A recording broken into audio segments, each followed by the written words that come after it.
Síndrome premenstrual es uno de los trastornos más comunes entre las mujeres que incluye un grupo de alteraciones físicas y emocionales que ocurren de forma repetida durante los 7 a 10 días previos al periodo menstrual y desaparecen de manera típica dentro de los primeros o los 2 primeros días del sangrado.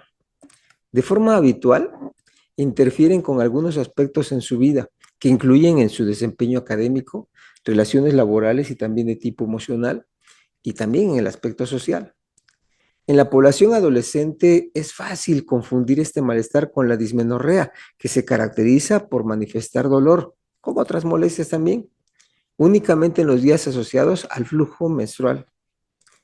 Este síndrome premenstrual tiene una forma variante más grave que se conoce como trastorno disfórico premenstrual, que como requisito establece la existencia de 5 síntomas presentes en los últimos 3 ciclos menstruales, con uno de ellos a base de alteración de conducta de forma grave en los que sentimientos de ira, irritabilidad y tensión interna sea muy prominente.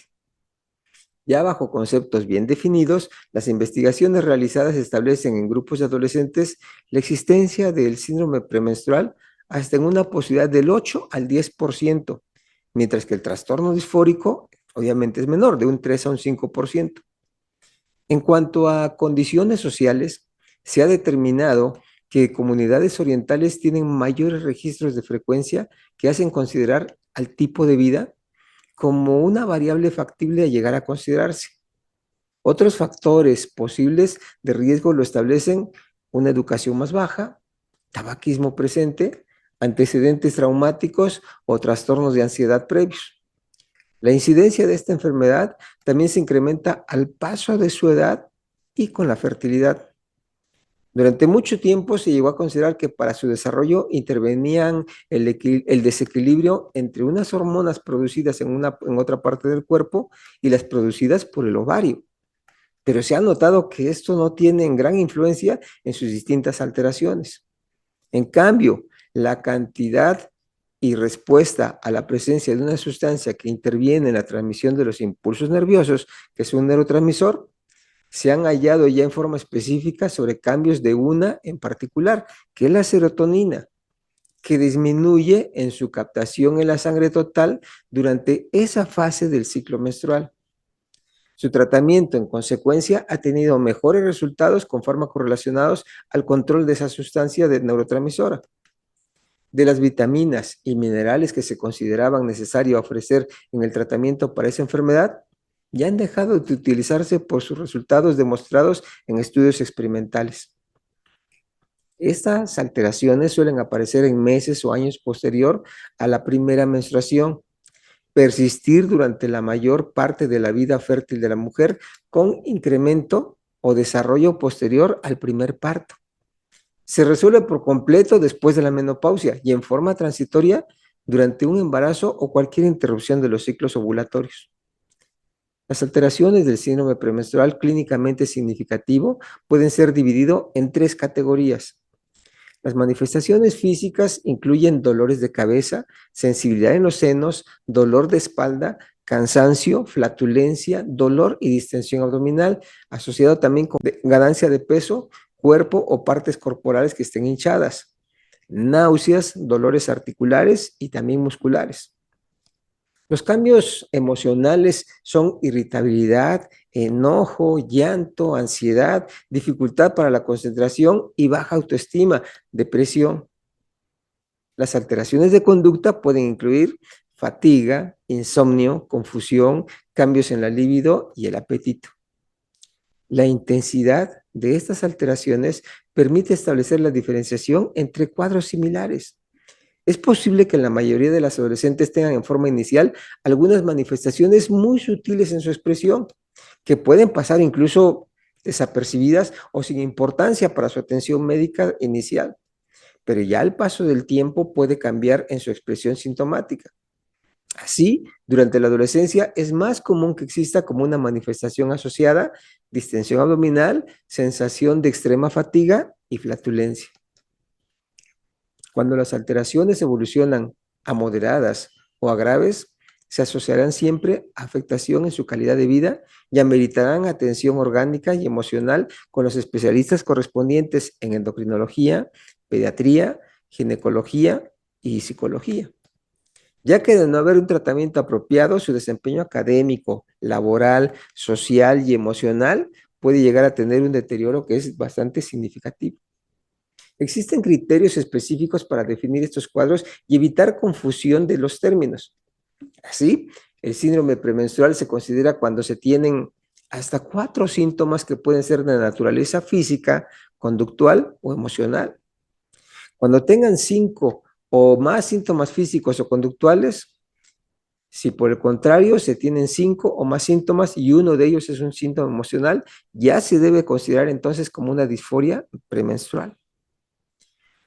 El trastorno disfórico premenstrual debe incluir uno o más de los siguientes síntomas que vamos a señalar: cambios de humor, tristeza repentina, aumento de la sensibilidad al rechazo, ira o irritabilidad, sensación de desesperanza, estado de ánimo deprimido, pensamientos autocríticos, tensión, ansiedad y sensación de nerviosismo.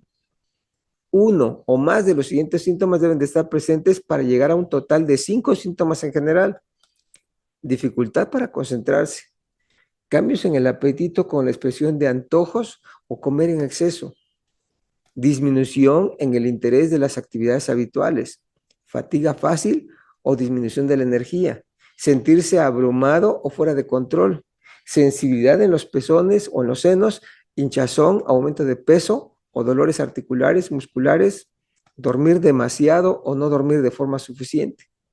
De todos, la irritabilidad premenstrual es el síntoma más común. Estos síntomas deben haber estado presentes en la mayoría de los ciclos menstruales que ocurrieron en el año previo y asociados con angustia o interferencia significativa con las actividades habituales.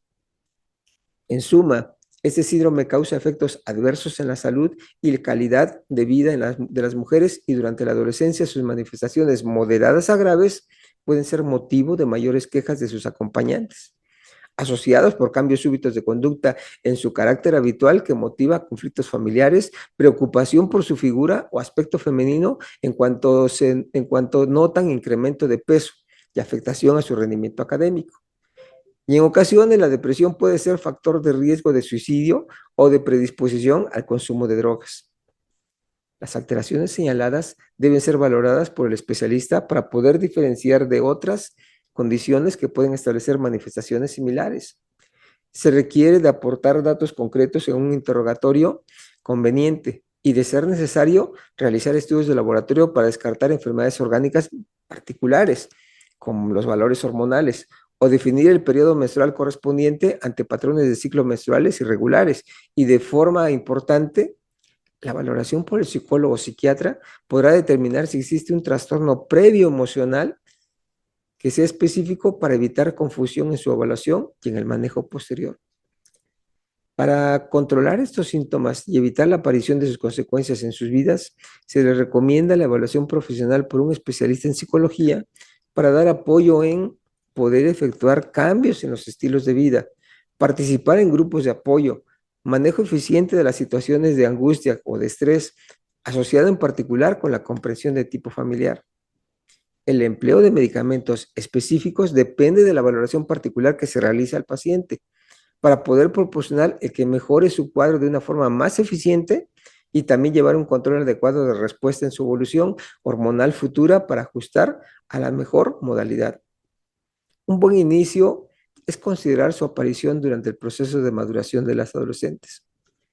Si el tema les ha interesado, quieren compartirlo, háganlo enviando este enlace a través de sus redes sociales, invitando a quienes estén interesados en este tipo de temas, si gustan, a que se suscriban a nuestro canal de video en YouTube, Pediatría Alevas. Activen su botón de notificaciones para recibir información cada vez que se publica un nuevo video. Agradezco el interés que nos han dado en esta ocasión, esperando contar con su atención en nuestro próximo tema. Hasta luego. Muchas gracias.